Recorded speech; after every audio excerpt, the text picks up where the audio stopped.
آج بھی اکثریت اس پیغام کو سننے کے لیے بےتاب ہے. آج بھی لوگ پیاسے ہیں، آپ کے پاس پانی ہے اور آپ نہیں دیتے. لوگ بھوکے ہیں، کھانا ہے نہیں، آپ نہیں دیتے. آپ سمجھتے ہیں کھانا ان کے پاس ہے اور پانی ان کے پاس ہے، ملازمت ان کے پاس ہے. آپ بھک منگے بن کر، شدر بن کر، ذلیل بن کر حکومت سے مانگتے ہیں، لیڈروں سے مانگتے ہیں ہمیں کھانا کپڑا دو، ہمیں پانی دو، ہمیں ملازمت دو، ہمیں تعلیم دو. وہاں نبی اکیلے تھے، پھر ان کے ساتھ لوگ آتے گئے اور وہ بانٹتے گئے، دیتے گئے. کسی سے کبھی کچھ مانگا نہیں، کسی سے کبھی کسی چیز کی درخواست نہیں کی. مسلمان بھک منگے بنا دیے گئے، مسلمانوں نے ذلت قبول کر لی. اب ان کا حال یہ ہے کہ ان کو قائد وہ چاہیے جو وثنیت پرست ہو، جو اللہ کا باغی ہو، جو پیغمبر کا باغی ہو. وہ ان کو اچھا لیڈر نظر آتا ہے، ان کی سیاست مشرکانہ، ان کو وہ تجارت اچھی لگتی ہے جو یہودیوں کے یہاں سے آئی ہو. لہذا ان کی تجارت اور ان کی معاشیات مشرکانہ اور کافرانہ. ان کو عدالتی نظام وہ اچھا لگتا ہے جہاں اللہ کا اور اللہ کی کتابوں کا حوالہ نہ ہو تو عدالتیں مشرکانہ اور کافرانہ اور ملحدانہ.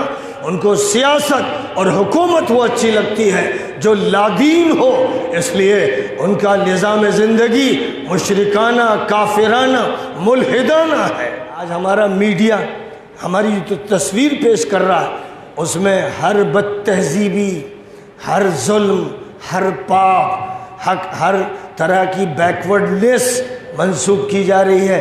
تو امت مسلمہ کی طرف یہ امت بدنام کر دی گئی، یہ امت جاہل، یہ امت بد تہذیب، یہ امت لڑنے والی، یہ امت ایسی ہے کہ جو گردن کاٹنے کی بات کرتی ہے.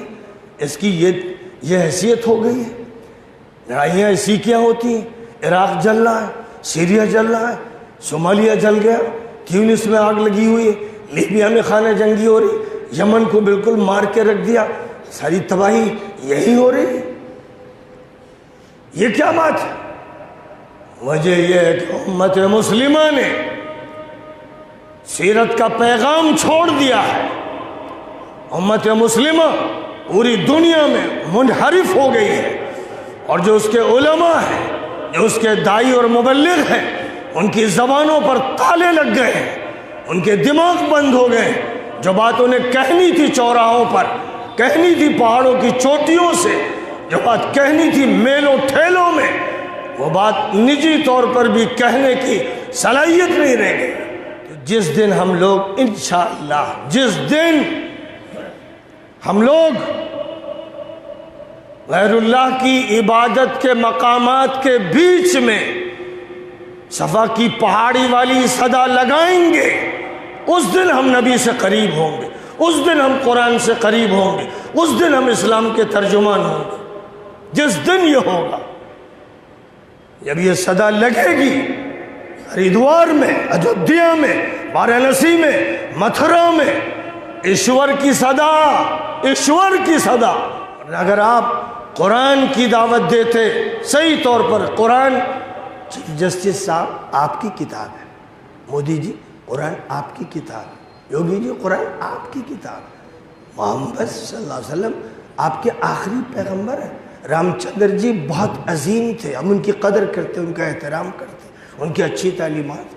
کرشن جی کی بھی اچھی تعلیمات، ویدوں میں اور گیتا میں بہت سی اچھی باتیں کہی گئیں.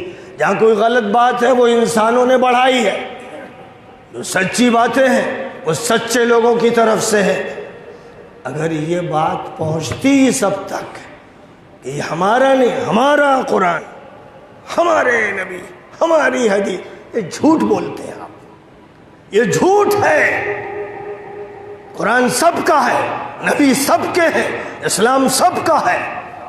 جب یہ قرآن کہہ رہا ہے تو یہ جعل سازی کیوں کرتے ہو، دھوکہ کیوں دیتے ہو، کیوں کہتے ہو کہ یہ تمہارے قومی نظام ہے؟ یہ انسانی بنیادوں پر بات کی گئی، عالمی بنیادوں پر کی گئی، آفاقی بنیادوں پر کی گئی، اور یہ دعوت آفاقی اور عالمی رہے گی۔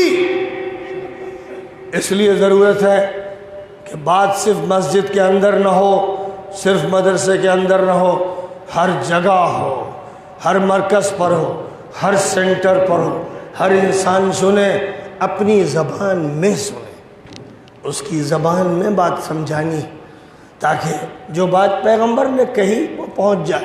اور عصر حاضر میں آج کی جو موجودہ صورتحال ہے، جب کوشش یہ کی جا رہی ہے کہ مکہ مکرمہ کا ابتدائی دور کا ماحول پھر واپس لے آیا جائے، اور اللہ کی بات نہ سنی جائے، اور پیغمبر کی نہ سنی جائے، اور نماز نہ پڑھنے دی جائے، اور مواقع نہ چھین لیے جائیں، جب یہ ہو رہا ہے تب ہمارا کام ہے کہ ہم مکہ مکرمہ کی دعوت کا غلغلہ بلند کر دیں۔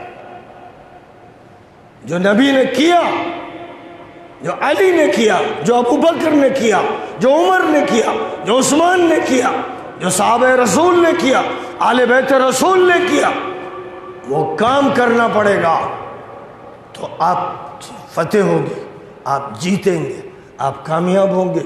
اور اگر ایسا نہ کیا اور آپ کا لیڈر وہ رہا جو خود کافر، مجرم، خبیث، پاپی ہے، وہ آپ کا سیاسی لیڈر ہے، وہ آپ کا چودھری ہے، وہ آپ کا بڑا ہے جو خود گندا، ناپاک، رشوت خور، سود خور، حرام خور ہے، اس کو آپ اپنا لیڈر کہتے ہو، تو پھر اللہ کی طرف سے عذاب آ کے رہے گا۔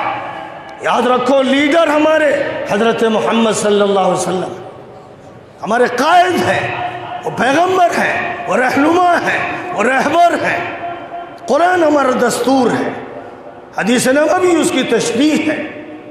اس بنیاد پر ہم کو پوری انسانیت کو دعوت دینا ہے، اور ہمہ شمہ، ہم اور تم میں فرق نہیں کرنا ہے، تمام انسانوں کو اپنا سمجھنا ہے، ایک خاندان کے لوگ، آدم اور حوا کے سب بیٹے ہیں، ہمیں ان کو بتانا ہے توحید کیا ہے، رسالت کیا ہے، آخرت کیا ہے۔